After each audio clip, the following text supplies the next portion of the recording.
Alright, guys, welcome back to Game and Compute. Today, it is Friday the 13th of 2021.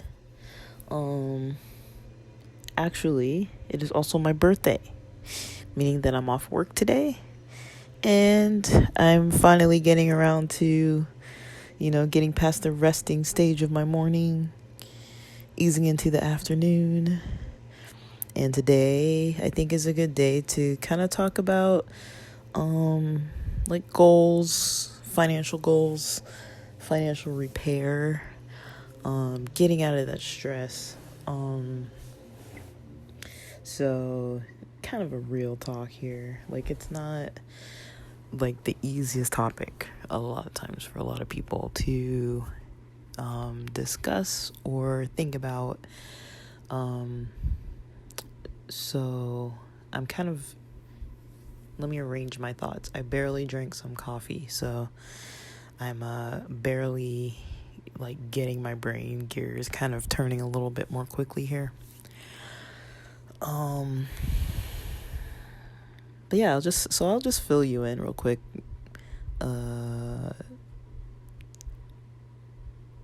Just to let you know that, this podcast is really fun for me, but at the same time, I have a lot of hard time lately trying to post. And the main reason lately is because of the weather. See, so it's a weird weird situation. And sorry, my I am gonna talk about, repairing finances, some tips. I mean, of course, I'm not a financial advisor. I'm not a professional financial person. I'm just talking about my own personal experiences for educational purposes and for entertainment value. I can't guarantee that anything I say will 110% or 100% work the same for every person, but also my goal is to provide as much honest content as is humanly possible for myself about my own experiences, because I do have a past of going into debts with different types of debts that I think are pretty common. Like, I haven't really had too much credit card debt, but the main reason for that was because I didn't really always qualify for like a lot of credit cards, and I was instead using more of like payday loans, installment loans, before, different stuff like that. And so yeah, there's that. But I was able to kind of get things way more on track. But yeah, my voice is a little raspy. I started the pre-birthday celebrations with my birthday twin last night with a crew of friends too, and we celebrated at a couple of bar and grill type place, and then like a bar / club place after that. And you know how it is, you're like there for a few hours, but you're yelling over the music because we're trying to talk. And it was kind of like sit down. They didn't have like the dance floor, like fully dance floor at that time when we were there, because it was earlier, before like 9 p.m. or so. Like, I think we got there around 8 p.m. or so to the bar club place. It's like a bar that turns into a club. But yeah, had a good time, but my throat's kind of like raspy, and I got karaoke tonight, so I don't want to like overdo it, but I do need to kind of use my vocal cords somewhat. So yeah, I'm happy to record some content right now. But yeah, I've talked about kind of the past, that I've, been through school, been through, student loan related programs. So I never used Sallie Mae. I've only used, what's it called? Never Sallie Mae, only,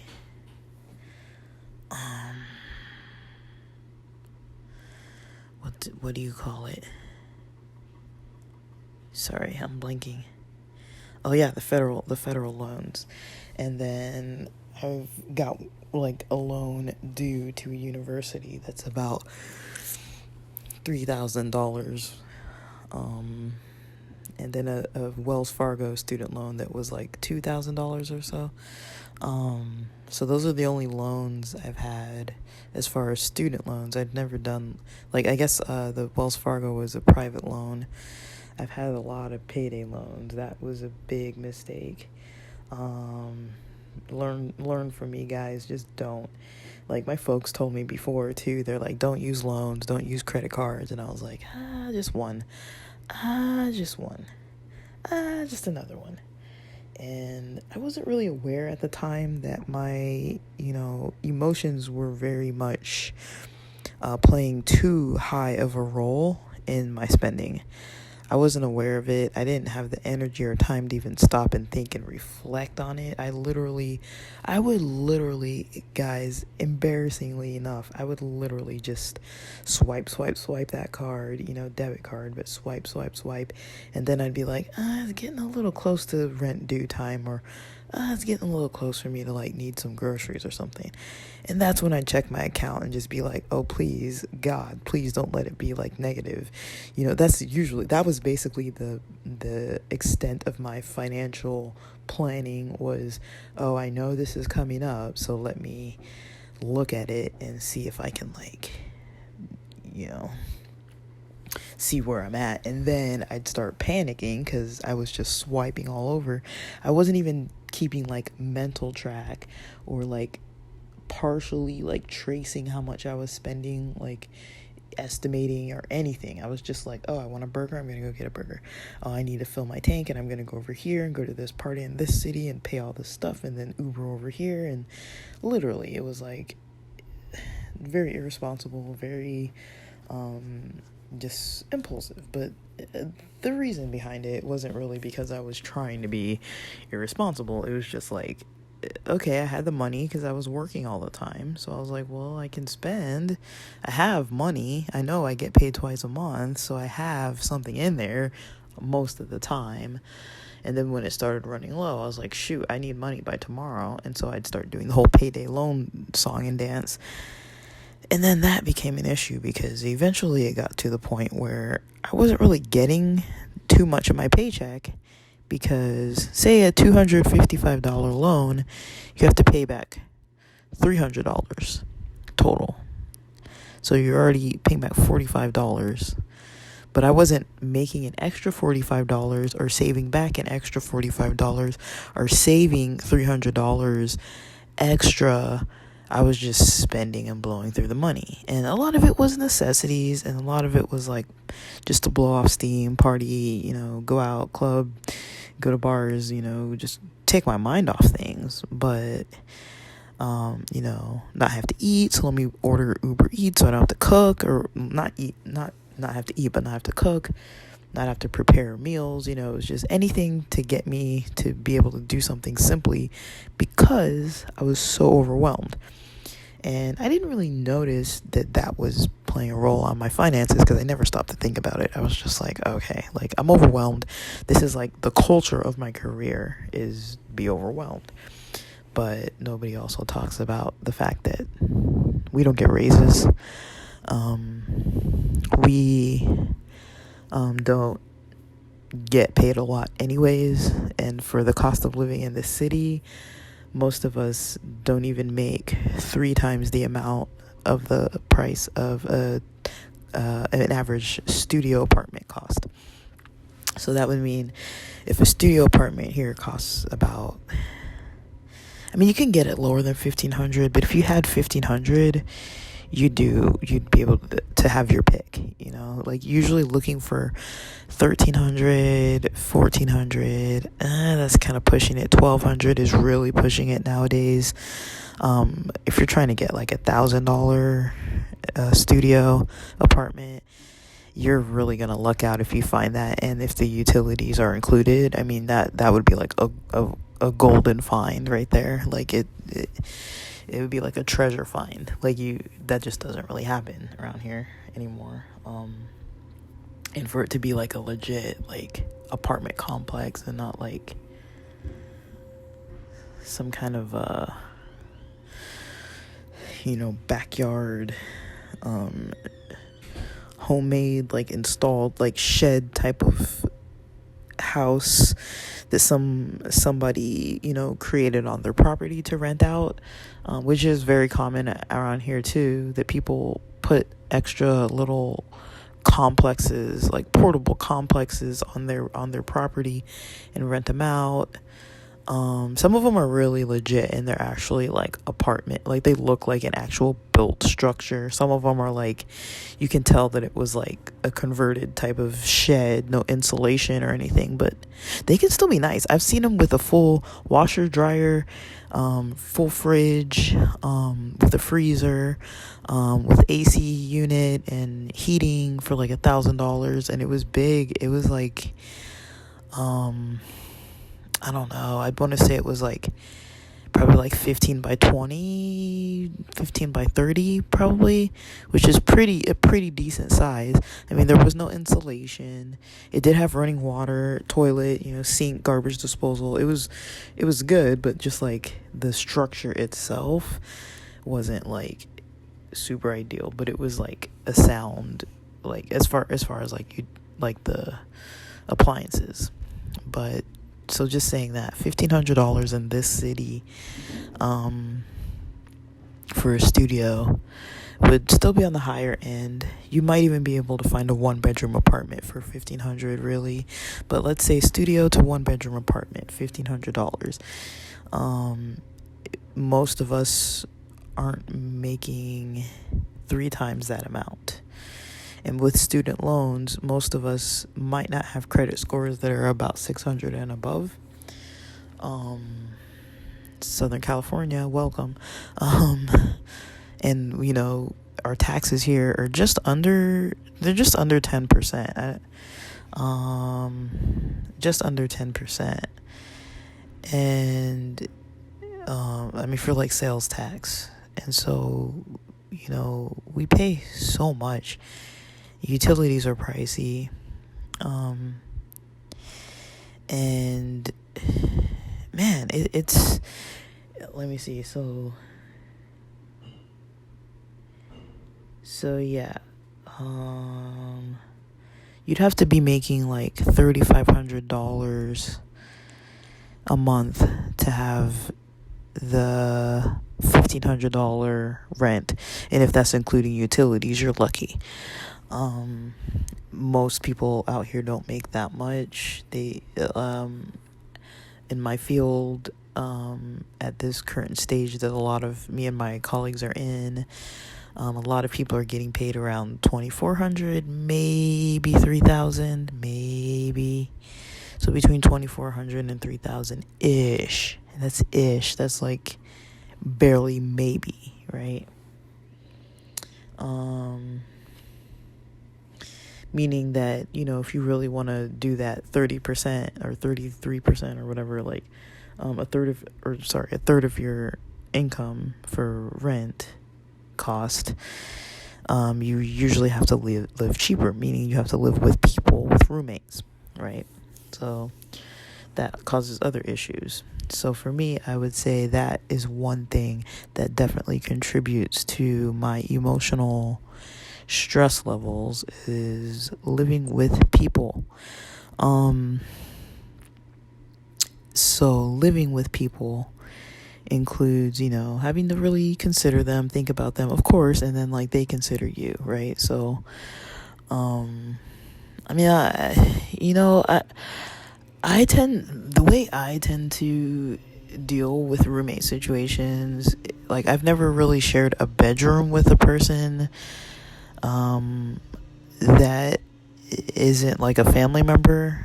Like I've never shared like long term, other than like if a friend crashes over or whatever, but like I've never shared like a bedroom with like a roommate. I've had housemates where we share the house, so washer, dryer, kitchen space, bathrooms, but we never shared like a bedroom. Sorry for the construction across the street, guys. But yeah, we never shared a bedroom. But even for me, just for myself, having to cook in a kitchen and clean, that kind of makes it so that, people want to talk. I'm not into small talk. I don't really like talking to roommates or housemates. I don't want to feel obligated to engage in conversation about things that I really don't want to talk about. I'm actually a very friendly person, very sociable, but I also, when I'm home, I kind of really just want my own space. And so my thing with roommates is I keep it I almost treat it like we're all living in our own separate little studio apartments. And that is my comfort level. I make it feel like this is my room. Nobody comes in my room. If I come out of my room, that's common space. I'll say hi to people and treat them almost as similarly as I do my neighborhood neighbors. Whereas, I'll say hi. If they engage in conversation, I'll maybe go have a little back and forth with them about it and engage a little bit. But I don't share food. I don't go out with them. We don't hang out. We don't interact. And the people I live with right now are cool with that. They're like, all right, we don't want to go out to dinner together or have Thanksgiving meals or holidays together, or, we don't celebrate together. We don't do anything together. For me, this is totally, completely fine. I just expect people to be cordial, polite as far as the sound levels. But, it gets stressful for me because oftentimes, roommates get lonely. They want to talk. They want to chat. They want to interact. They want to have friends and have conversation and talk and have fun. And I don't really want that. So that becomes a stressor when, people know that's not what I want. But, sometimes if it's something that they want, they're gonna just be like, oh, you're in the kitchen cooking an omelet, I'm gonna come and talk to you or whatever. So that kind of creates more stress in my life, just kind of having to dodge people and feel a little bit annoyed by that. So it's it's a little extra stress after a work day. Then it's now I have to be considerate of people that I live with. I can't just blast my music. Their workouts and dancing and stuff that I really enjoy, then I'm I can't really do that fully in the house because it's too noisy to be jumping around with high impact exercising. So I can exercise, but I don't do my full on what I would do. I would do jumping jacks and probably some hardcore style like dancing and stuff like that, where there would be a higher impact on the floor. But with these wooden floors and the thin walls and the traveling noise levels, it's just not possible as far as trying to be respectful, especially because two of the people I live with are always here because they're retired adults. Yeah, sorry about the construction, guys. I hope it's not way too loud. But yeah, and stuff like that. There's things I like to do. I like to talk on the phone to my friends, have Zoom calls and stuff. I feel I can't really do that easily because, people can hear through the walls. I'm not sounding paranoid. Literally, our walls are so thin, I can hear when somebody else is on the phone. And when I do podcast recordings and YouTube videos and stuff, it can be a little challenging too. I can't just use the living room or use I remember I had a job interview and I literally did my interview in my car because I was this is the quietest place I have. And a lot of times when I record podcast episodes, it's in the car. But right now it's too hot and then the construction workers are out. And so I've been slacking on recording even. And it's something I really enjoy. But I don't really do it because, I can't really do it because it's hard for me to do it indoors because I don't feel comfortable. So I'm talking really quiet, right into my microphone right now. And for me, it's okay, at least I can do it. I just don't like people overhearing, because I don't want to be involved with the people I live with. I don't want to be involved. But also the reason why I have roommates is because it's a financial decision.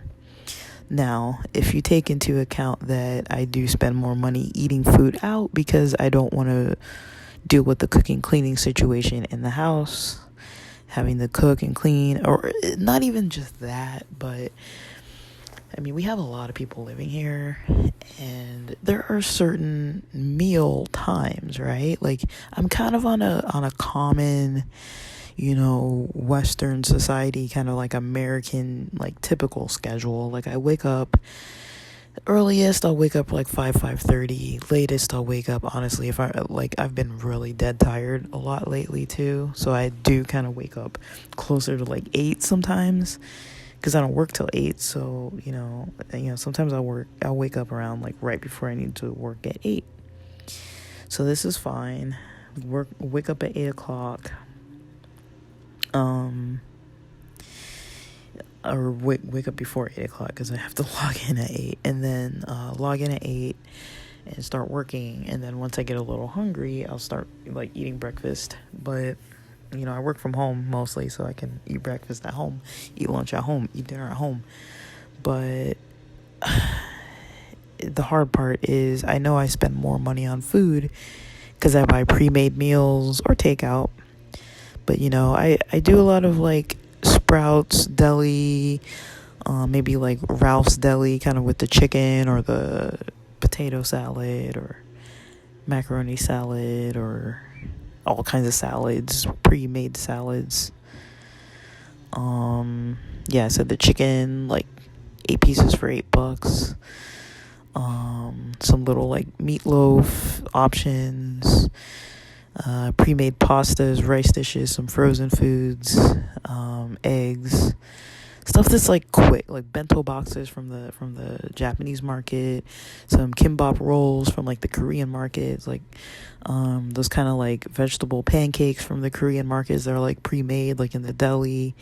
Honestly, I do eat like Ichiban brand, like instant ramens sometimes. Yeah, I like the flavor. They're really not good for you, but they're like 460 calories they're just delicious. It's straight up like salt and carbs, but I mean it kind of hits the spot, I'll be honest. And those are cheap, but I really don't keep my costs too low with eating.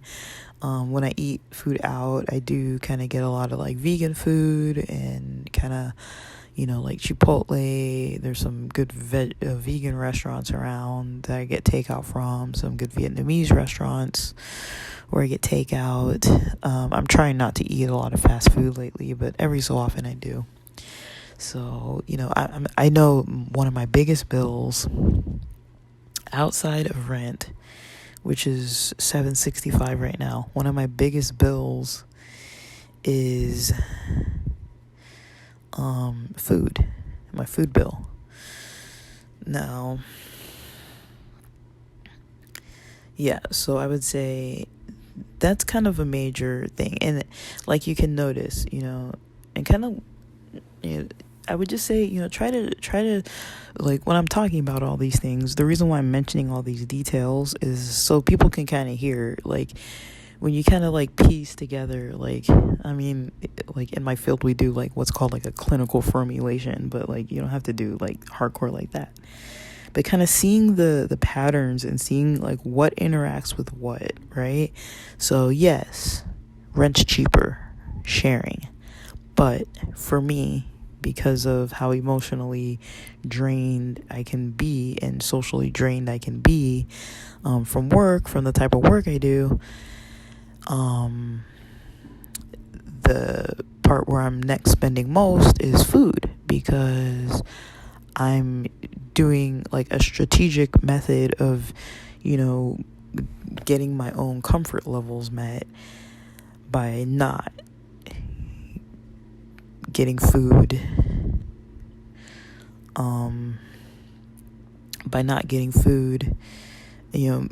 prepared in the house, but at most I'll microwave, or maybe oven, but microwave something real quick.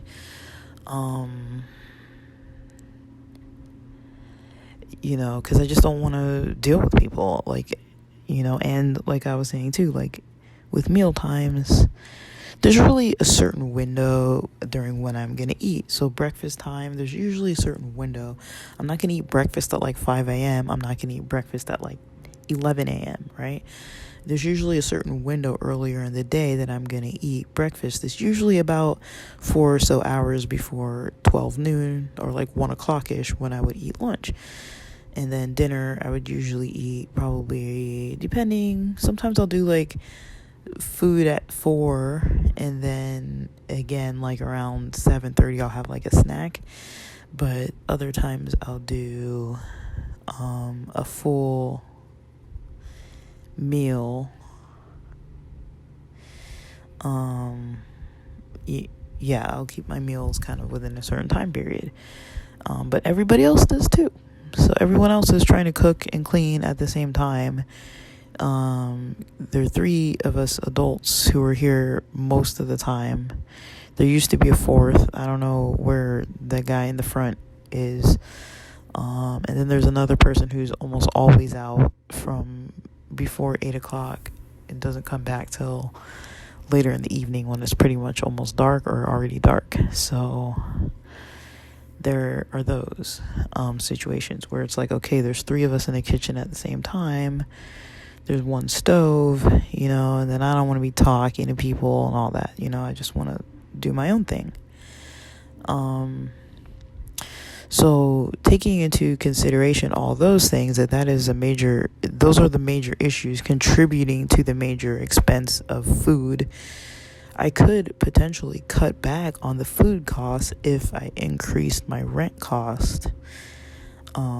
It would probably even out. Like, I've done the math and I'm like, if I were cooking at home, I would totally use like crock pot meals, like instant pot meals, like in the pressure cooker, rice cooker. I'm totally that kind of person that like thrives off of like leftovers and like meal prepping and having a lot of like stews and leftovers and stuff to eat with a lot of veggies and flavors and stuff that like curries. I'm really into curries, stews, salads, that kind of stuff, and it's healthier too than what I usually might eat.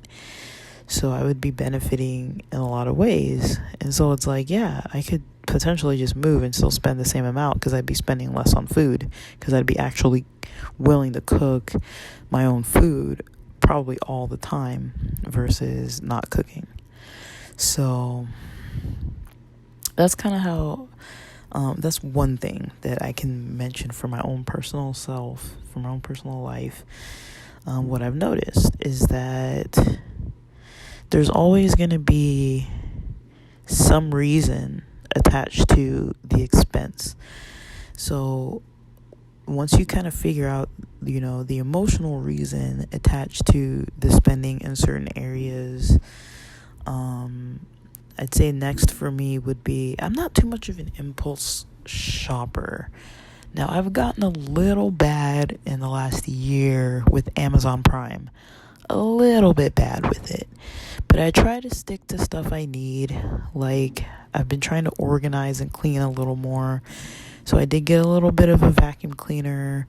I got some stuff, for some organizing of my closet, some little hanging shelves, cloth ones, some little, car accessories, things like that. And definitely if something needs to be fixed or repaired, those are necessities. Need to get that. Bought some little car parts and stuff. And some t-shirts and things like that. So I definitely say that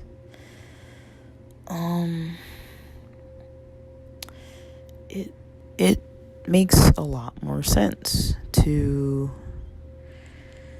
look at that kind of stuff. So yeah, I would say definitely rent is a lot, food is a lot. For me, Amazon Prime isn't that bad. I would say Instacart actually helps because I'm not spending gas going to get groceries, and I'm also not wasting time going to different places. Somebody else is doing that for me, and they're getting exactly what I put in the cart to order. I really personally feel that Instacart is actually for me. Even though they charge more, I feel like for me, it actually is saving, because it's hard to go in a store and then they don't have what you want. And then you're like, okay, now I gotta like search around. And like, I hate shopping, guys. I hate shopping in the stores anyways. And so I'm not willing to go to like 2 different grocery stores. I just won't. I just know myself that I won't. So it actually makes more sense for me to pay $60 to $80 for groceries that I'll eat during the week. And especially if some of it's like frozen stuff that's gonna last me a few days. And then maybe I'll shop once at like a Japanese market or something. I mean, I can do, I mean, 100 on groceries isn't a little amount of money, but I can do that amount, really, considering that on occasion I eat takeout, and usually almost anything you buy takeout, or when you go out to eat at restaurants, almost any meal, in my opinion, is already going to be 2 meals. And so usually any meal I buy, I'm going to get 2 meals out of it. So yeah, I would say my online spending as far as Prime isn't bad. Instacart, in a way, I mean, if I'm pinching pennies, it is more expensive than it needs to be. But if I'm not really pinching pennies, my time and energy are going to be far more important to me than paying an extra little bit of money. Sometimes I just pay the extra because I'm like, it's not worth my stress levels to deal with this. And that's often a call I have to make. That's a personal call. I know people have their own difference of opinions, but that's a personal call that I make on my own. There's just a lot of stuff I just can't really, honestly, easily handle when I'm trying to keep track of other stuff too, like, keeping the basics, trying to sleep well, and meaning that I have to keep my energy kind of like lower in the evenings. That really helps me to not get like overwhelmed easily or stressed in the evenings. Also keeping my exercise routines going. That does make me have to have a little bit of a caffeine jolt to kind of get that going. But then, I do have stuff during my day that I really am trying so hard to balance. The exercising, the eating healthy, the keeping clean, like cleaning stuff. Like, I tend to just like make a mess of my room, and it's not like messes that are like food in places and stuff like that. It's just like there's no organization to it. It's just kind of like this category of stuff is in these piles over here. That category of clothes, like these clothes are all clothes, so they're in that pile over there. And I kind of just don't do a very good job cleaning. It's just a big issue. Like, and I know it's because of my mood too. It's like I really often, to be honest, don't have so much energy to deal with so much stuff. Like, I'm noticing that more and more, that is really hard for me to deal with the amount of things that I have to do, especially because with work, I'm really putting a lot of my energy into work. And so a lot of stuff, especially when it comes to like cleaning, I don't do as good on that as I should be doing. And it's even worse because I work from home, so I'm like, now I gotta like look at this mess all day long. But I eventually do clean, but it's just been really, that's definitely something that is not going too well, to be honest, right now. I wouldn't be confident like letting somebody into my bedroom and being like, hey, let me like give you a little bedroom tour. Like, no, it's not in a state where I could really do that. And that's the honest truth. But I'm trying. I am really trying hard in all these other categories, like I mentioned. Pretty much every category that I mentioned has a financial component to it. And I wouldn't say that, I recommend for people to be spending money on every single thing. I mean, just because you need something doesn't mean it's going to cost you money. But sometimes, at least for myself, making a little bit of a purchase towards something kind of helps be more motivated. So, for example, recently, I was really getting, I'm really getting way more back into like my athletic lifestyle. I kind of got really interested in rock climbing, bouldering. And it was like, I think $50 for the first day or something. But that place is like an hour away with no traffic, 2 hours away with traffic. So I was like, shoot, I thought there was one locally. And I was actually going to get the membership that was $50 a month. And I would have actually gone rock climbing. I really wanted to do it. And then I saw the local ones, and they're all like 100 something a month. I think one's like 60 or 70 a week or something. But I think they're like 120 something a month. I'm like, shoot, that's kind of a lot of money. Considering that I would probably only go one weekend a week because it's so draining for me. I'd probably, in all honesty, only go like 4 times a month. So I'm like, man, that's a lot of money. So I actually didn't purchase it, and instead started towards more of like my rollerblades and some other stuff like that. That I was like, yeah, I'm going to be able to, I already have these, I'm going to use them. So I'd rather put a couple extra bucks into these to be more active than into like a whole other thing. But I am still thinking about it. It's just, it's a bigger expense that is not, the more I thought about it for a while, and I was like, let me just maybe put that on hold. But it is something I'm really motivated towards. I do notice myself still wanting to go do it. But it's a bit of an expensive sport to have to rely on the bouldering in the gym and having the membership there. And I already do have a gym membership that's like over $25 a month with 24-hour fitness. And so I don't want to spend like, $150 on like gyms, a month. Especially because I know myself, and also lately because of, different things with the Rona changing, I know that I'm not gonna be going as much as I do. I'm trying to do more in-home workouts and like outdoor, like hiking and beach stuff. So just stuff like that, where it's like I could have paid for it already, but I thought about it some more. And that's another tip that I would say, other than looking at the patterns and kind of like what emotionally is going where with the spending. Other than looking at those patterns, just trying to really, maybe wait on it for like a day or two. Maybe wait on it. It doesn't have to be like, okay, like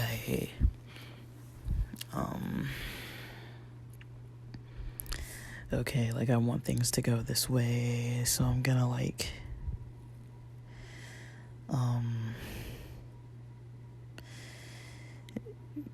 like if I want something to go like in a certain way, that I'm just gonna like spend. Like I'm really trying not to do that. So lately what I've been trying to do is, other than with Uber Eats, because that was a nightmare. It's a really, really, really bad habit.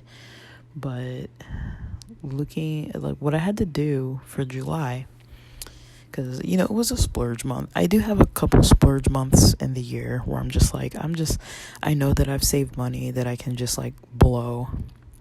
And so I blew a lot of money in July. A lot, actually. Shoot, it was a lot of freaking money that I had to blow. I mean, I had it to blow, not that I had to, like I needed to, but that money could have been spent better otherwise, not partying and all that kind of stuff. But I was like, I need to just make some good memories. It's been a rough couple years. I just needed to kind of just do that. I was like, for me, I could have had like probably up to like $800 something in investments that I would have been possibly profiting from already, But instead, I spend a lot of that money traveling and just doing some other stuff. Because I was like, at the moment, it's more worth it for me, for my mental health, for my, I'm valuing more like some traveling, getting some concerts in. That's what I was valuing way more.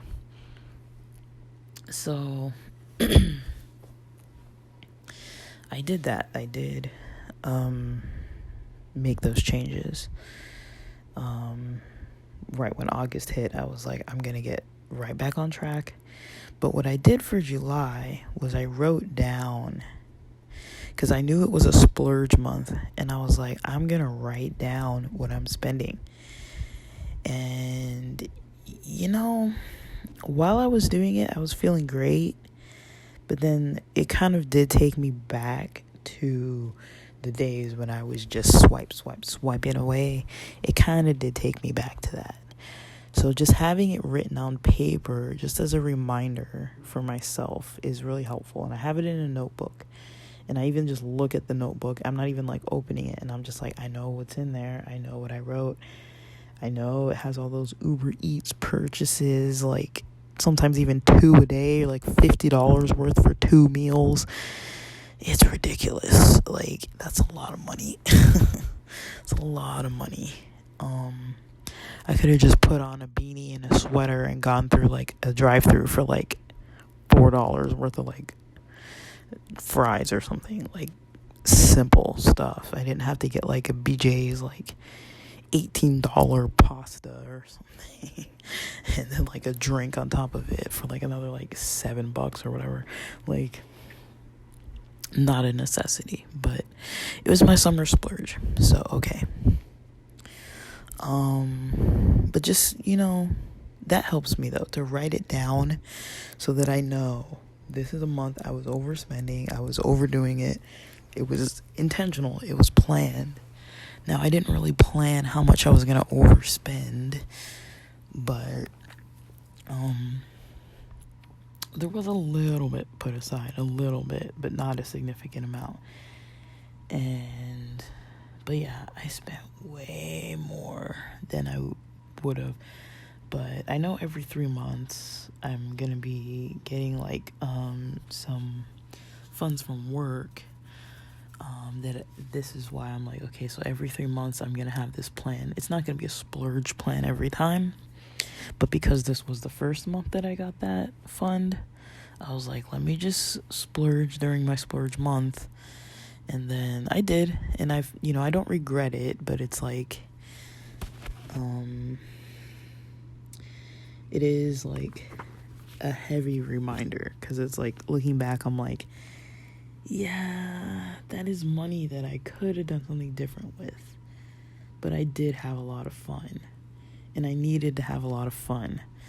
And, in other ways. I'm not saying that I never have fun, but I needed to just take my mind off things for like 2-3 weeks and just, do something a little impulsive. And I think that kind of got the bug out of my system. It's almost like when you're really strict dieting and exercising and working out, you can give yourself that cheat day in a week. I felt like I kind of earned like a cheat month. I made sure it wasn't like a whole month though. It was like 3 weeks. And a lot of it was planned events. Like, I already purchased tickets for stuff. But it was like a lot more than I would have previously done on my own. Without, it's a lot more. So yes, so that's pretty much what I would say for people to mostly try to look out for is, the emotional component that is attached to spending. 'Cause that's going to be where you find the most information about what you can adjust and what is happening and kind of like the cycle of what's going on. Definitely how one thing impacts another. Like I mentioned, like for me, the rent situation with the housemates and everything, that impacts my spending with food. And my food spending, having that as a higher cost does impact my health a little bit too. It makes me have to be a lot more aware of like working out, exercising. So I do have to put some more into, making sure that, maybe I have the right vitamins, the right workout options, the right equipment. Like, I don't have like gym equipment, but like bands, like I mentioned, rollerblades, some stuff. Like sometimes I just need something to motivate me, and it can help to have something a little new, like some new shorts or something that's like new that I can use for the working out and stuff like that when I start getting like unmotivated. And I buy pre-workouts. They usually last me like about a month, or maybe a little over a month, for like one container of like C4, because that kind of gives me the pumped up energy I need to just even start working out sometimes, because it's really hard to start, I'll be honest. But that kind of kicks me into gear. But yeah, the basics, sleep, stress levels, food intake, quality of food, vitamins, and exercise, as well as having like some kind of like emotional outlets, social, positive social relationships, and then keeping your finances balanced too. But all those things are things that can't really be completely separated from each other. I think they all do seem to really play a role, with one thing impacting another. So that's just something that I do keep in mind, and I feel like I need to keep in mind, because it's pretty difficult to not have like any knowledge or any understanding, and just being, acting based on full impulse. And mind you, I'm not perfect with it, and I'm also not, I didn't make all these changes like, okay, one day, like, I'm just gonna stop doing all the spending, and like, it took me a bit. I was like, I started doing certain things. So I think one place I started was, I looked at, and it took me like 20 minutes, but it feels like, in the mind, I think it feels like it's going to take like a full Sunday's worth of energy to like do. And so people don't even want to start. But the process I did to start was, okay, what are the necessities? What do I think I spend, and what am I actually spending? So the necessities, I would say rent is a necessity. Gas is a necessity to get around, like transportation. Food is a necessity. When I say food, I mean like beverages too, water, whatever. And I estimated, okay, a gallon of water at the machine is 25 cents. How many gallons of water do I need for a week? Okay, that's how many dollars I'll say I need for that. And then I'll say, okay, what do I eat? What do I actually eat? Like, when I'm not like trying to like scrimp and save, and when I'm also not splurging, like, what is like average for me? Average. Now, this isn't something that I would say is like something I eat like regularly, but say, for example, because it's easier to use like fast food as an example, because, it's already got a price that people kind of understand. So say, for example, if I ate for lunch every day, or if I took half of a foot long, so a 6-inch from Subway, is say a foot long is like $8. So that would be like $4 if I split it. So per week, that would be like,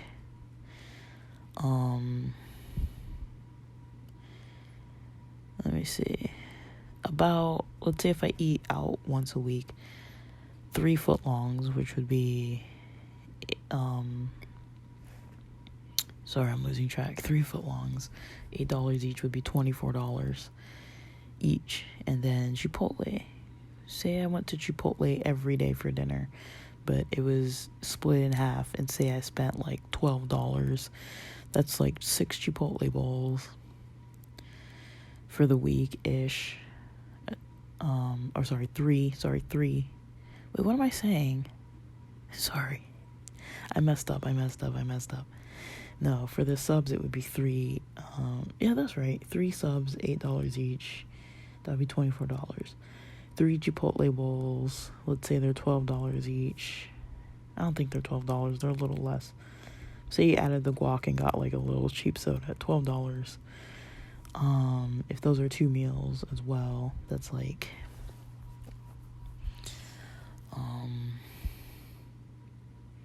$6 a day's worth, but you buy 3 of them, that's $36 on Chipotle. So 36, 24, however much of the jugs of the water. And then say for breakfast, if you ate like a McMuffin for breakfast every day, like with a coffee, like $3 or so, that's a lot of money still, guys. But if you think about it, it's like 26, 34, I don't even know, like, say 4 times 6, 24, another 24, yeah, so 24, 36, and then say you get snacks of, like, a box of, like, Cliff Bars, and then a 6-pack of sodas or something, and then you know you're going out to eat once, like, that would be, like, okay, like, I don't eat like that in a day, but I'm just saying, like, if you were using those examples, that's kind of where you kind of want your mind to start thinking. It's like, okay, if I were able to just do this for a week, or do it for like 2 days, you know, you buy a sub that you're gonna split, you buy a Chipotle bowl that you're gonna split, you get like 2 days worth of McMuffins or whatever, and coffee from McDonald's or whatever, and you just do it for 2 days and see how you like it. You already know how much you spent, and then when you notice that you can do it, that's the cool part, when you're like, okay, I know that, you know, originally I would probably spend however much you spend. So say if you are one of the Uber Eats purchasers, it spends about $25 per delivery per meal. You would be like, okay, like, I already know I'm spending that much money, but like my dinner could have been $6, my lunch could have been $4, my breakfast could have been $2, you know, like you kind of say it like that, you know, and then you're like, I could potentially spend about $12 to $14 a day on food, and that would be a decent amount of food to be able to eat. So for me, it actually helped to not get bulk groceries, because the thing is, first of all, I'm not gonna cook stuff. Second of all, I'm not gonna, you know, commit to, like, sometimes I'm like, I don't really want that, you know. So I kind of know myself, so I'm like, I'd be more likely to waste and still go out and find the food anyways. So I just would tell myself, okay, maybe every other day, Monday, Wednesday, Friday, I'm gonna go buy food. Saturday night, I'm gonna go out with friends and eat out. And I'll probably have leftovers for Sunday. So those are the days that I'm spending. So I know I'm not spending every day. And when I'm going out, I'm tracking that, you know, within the 2-day period, I'm not spending over $24 for 2 days, right? So you kind of think about it like that. And then it's like, okay, like once you notice you're doing it, you can keep track easily in small amounts like that. $24 for 2 days, $24 for 2 days. Then, you know, you do that for the week, pretty much. And then you realize in a week, hey, I did it, you know. I spent way less on groceries. And that feeling you have of actually reaching the goal and spending less and having the money versus not being worried and not being like scared to check the bank and not being like disappointed that you spend or feeling like you don't have any control over it, you'll know that you can do it. And then you'll start doing it because that feeling outweighs, the feeling of what you get out of, not thinking about it in a financial way, in a financially responsible way, or like a financially planned way. I don't really want to say responsible. That sounds kind of judgmental. But yeah, I mean, like it's possible to financially plan. That's one way I started, was just with the food. And then I would say, okay, if I want to make extra purchases, this seems like an amount I should be spending. Maybe I can buy like a shirt and a pair of pants, like maybe an outfit a month. I'm not a heavy clothes shopper, so for me, buying an outfit a month is still a lot. I'm usually not even likely to buy an outfit a month. At all. I'm usually not at all likely to buy that much. Other than probably more recently. This is probably the first year that I've ever purchased a few extra things, clothing-wise. Usually I don't purchase anything for like years. Most of my clothes are like a couple years old.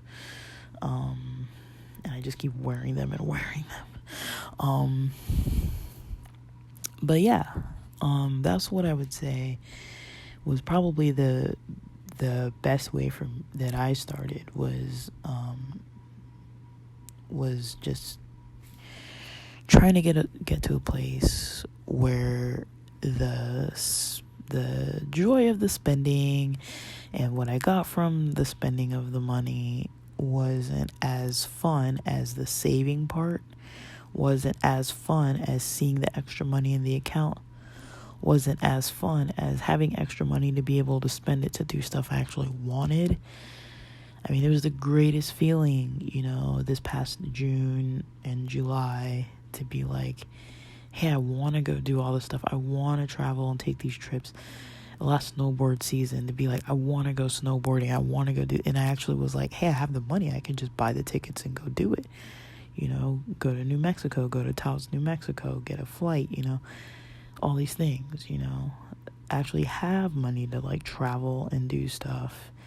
I have money to go visit my buddy in Vegas. I'm not going to be gambling there, but there's some parties I want to check out there with my friend, a little festival and stuff. And I'm like, I have the money to go do that. I can go do that. So I might buy tickets for October to go out there.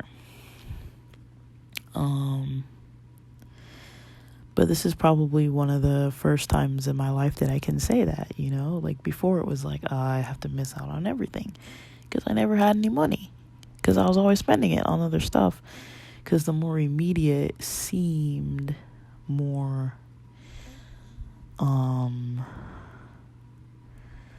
it seemed more favorable, more desirable, like I would get more joy from it. But in the long run, it actually didn't lead to more joy. It led to more stress, because I was like, man, am I ever going to get to have a month where like I'm not living paycheck right to the end of the last cent of the paycheck, cashing coins, going into the payday loan. Like, it was at a point where the payday loan people freaking knew me. Like, they freaking knew me. Like, how embarrassing is that? They know you. It's like, they shouldn't know you. These aren't people that should know you. They knew me. So, that's terrible. That was terrible for me. It's embarrassing going into those stores. It's embarrassing calling up a friend or family member to be like, hey, kind of need some money. And then trying to like, talk to them later is a little awkward because you owe them money. And it's like, I don't want to have that reputation. I don't want to deal with all that. Like, I understand, it happens, but I was looking around me and I was kind of like, I don't think a lot of my friends have this problem. Like, not every one of my friends has these issues. So when I look around, I'm like, not everybody I know is having this issue coming up for them. So they must be doing something differently. And sure enough, they were. So my time's up for here. I'm going to keep posting, but thanks for listening.